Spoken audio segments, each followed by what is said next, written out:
तुमने देखा नहीं कितने घरों में झगड़े हो रहे हैं, भाई ने भाई के ऊपर केस करा रखा है, अदालतों के अंदर खड़े हुए, शर्म नहीं आती।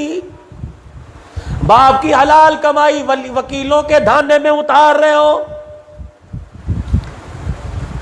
झूठी तोहमतें भाई भाई के ऊपर लगा रहा है और शर्म नहीं आती। बाप को बदनाम कर रहे हो, माँ के दुपट्टे को बदनाम कर रहे हो। जिस दुपट्टे की छांव में रातों को सोया करते थे, आज अदालत में उस दुपट्टे को गालियां दी जा रही है।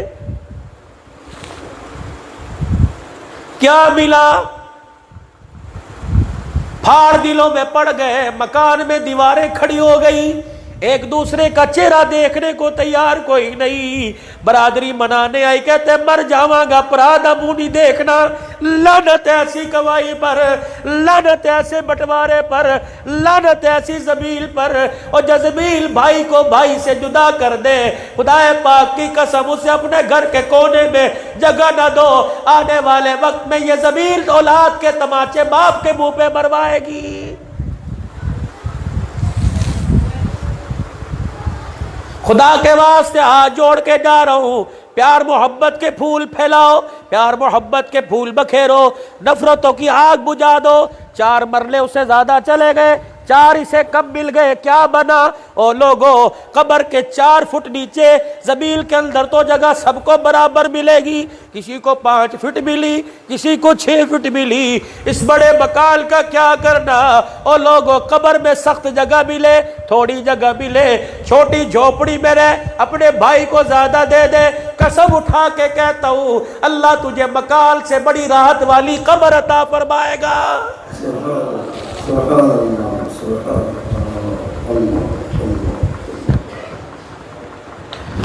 मैं हर साल आता हूँ, आपसे दरखास्त करके जाता हूँ, पता नहीं शायद एक आधा मेरी बात मान ले। मैं नसीबों मारा, फिर आपकी मिन्नतें करके जाता हूँ, आपके आगे रो के जाता हूँ। खुदा के वास्ते अल्लाह ने बेटियां दी तो बेटियों को हिस्से से महरूम न करना। यकीन जानो, तुम्हारे जनाजे की मंजी उठने के बाद तुम्हारी बच्ची तुम्हारे माल को याद करके रोने लग जाए, अल्लाह कब्र में लेटना मुश्किल कर देगा।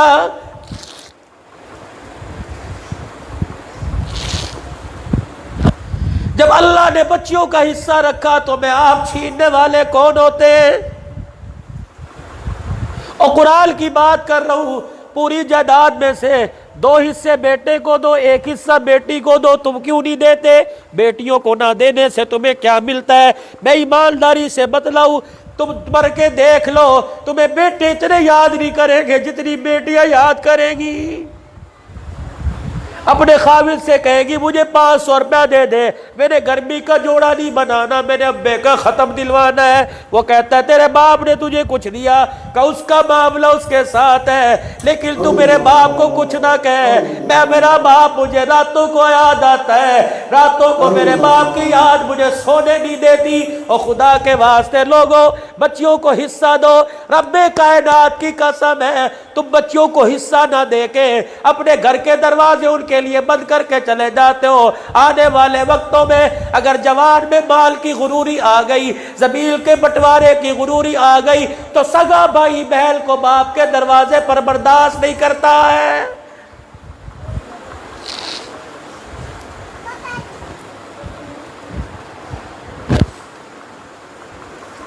मुझे इलाके का नाम याद नहीं आ रहा।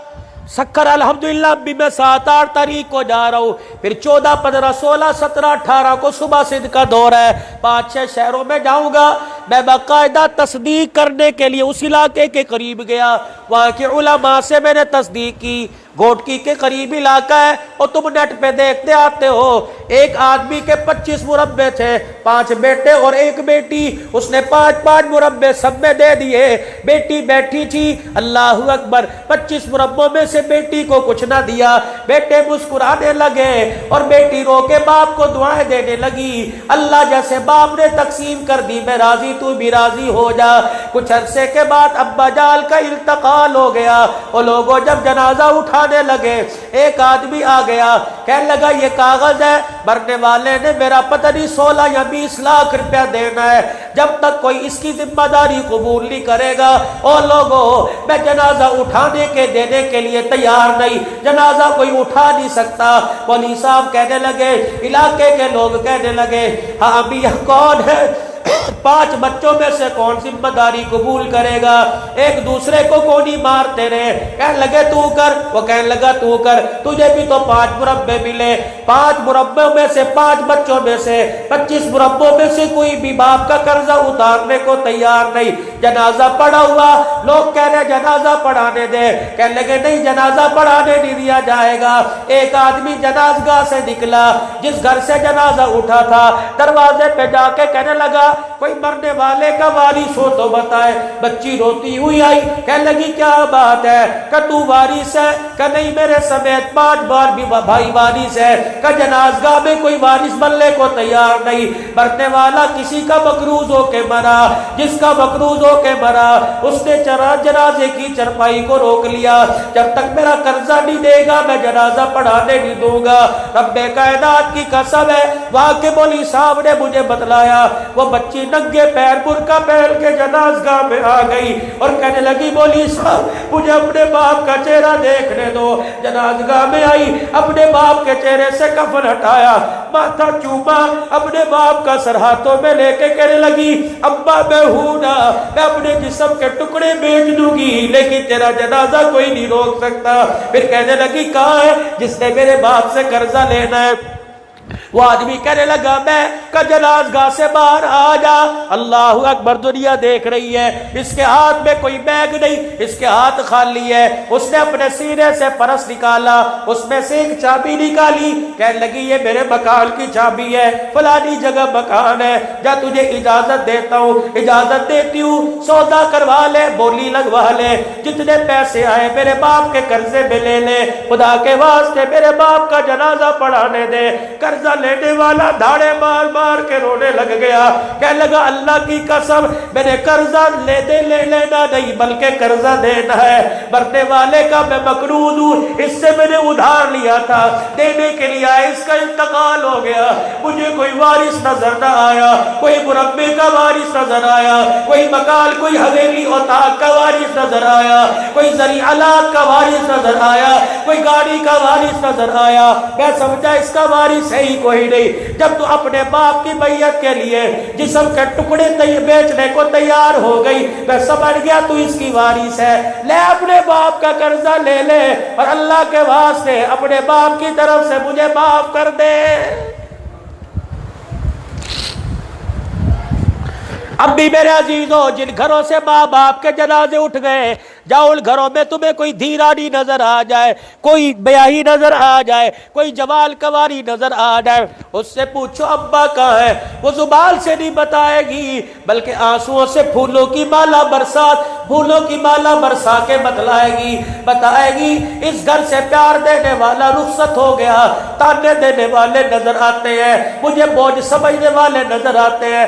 हाथ जोड़ के अर्ज करता हूँ, अपनी बच्चियों को मदरसे की खिदमत करो या ना करो, और मकान किसी इदारे की खिदमत करो या ना करो, मस्जिद की खिदमत करो ना करो, वो तुम्हारा ईमान है, तुम्हारा ईमान की तकवीत और कमजोरी है। लेकिन जो हक अल्लाह ने बच्चों को दिया, बच्चों का हक बच्चों को दो, बीवी का हक बीवी को दो, बच्चियों का हक बच्चियों को दो।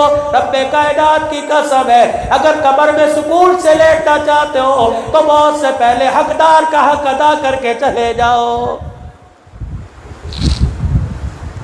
और एक बात तुम्हें और बताऊं ना,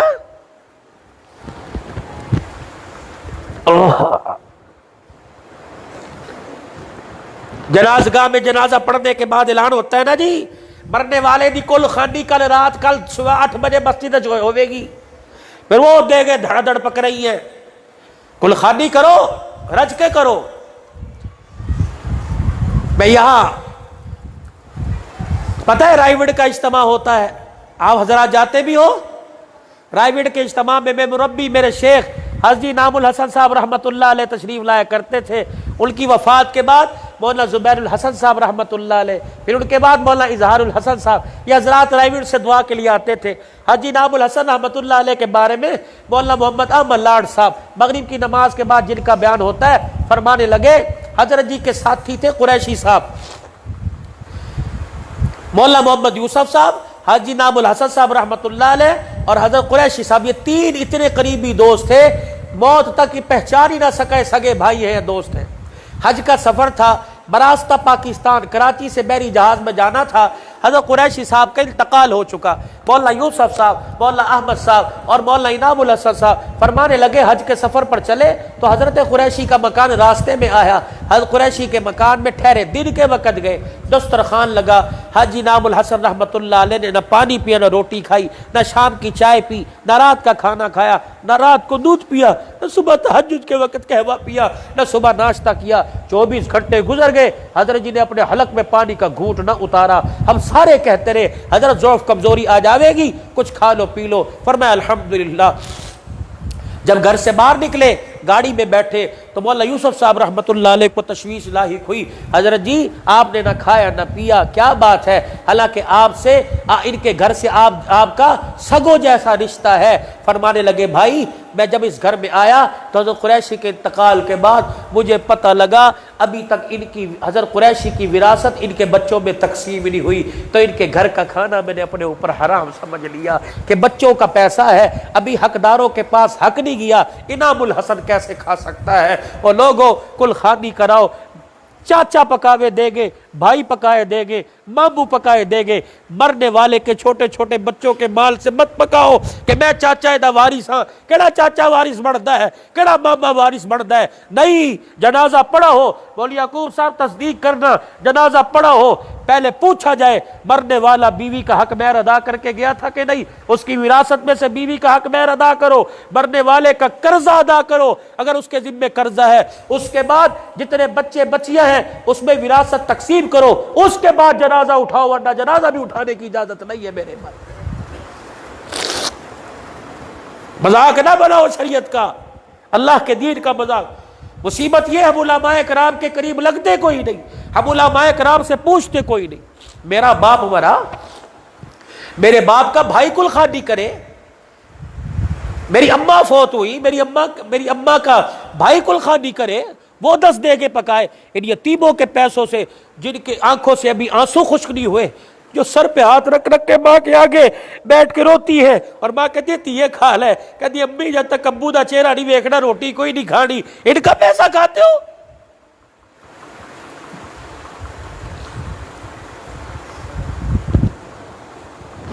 खुदा पाक की कसम, कारी शबीर साहब से नंबर ले लेना, अगर यह गलत मसला बयान करके जाऊं, आइंदा मुझे अपने गांव में घुसने ना देना। मैं तुम्हारा दुश्मन नहीं, मैं तुम्हारा खैर खा हूं। और रोटी किसको अच्छी नहीं लगती, चावल किसको अच्छे नहीं लगते, पैसे किसको अच्छे नहीं लगते, तकलीफ के पैसे किसको अच्छे नहीं लगते? लेकिन सोचो तो सही, तुम चावल जर्दे की ओर में क्या खा रहे हो? यतीमों का हक। जिन्हें यही नहीं पता बाप चरपाई पे क्यों लेटा हुआ है, जो माँ को झजोड़ जोड़ के पूछते अम्मा बेनू की होया, अम्मा बेनू की होया, उसकी आंख के आंसू को देखकर भी फिर सरदा तेरे अंदर उतरे, शर्म नहीं आती?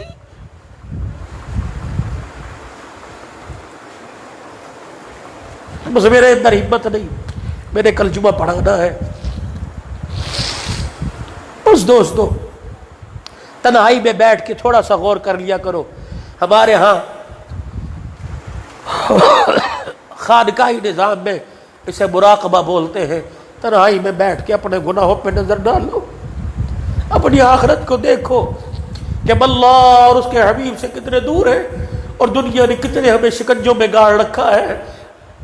आया ये दुनिया की लज्जत हमें मरते वक्त कलमा पढ़ाएगी, अल्लाह उसके रसूल से करीब करेगी? सोचना, अपनी मौत अपनी कब्र को सोच।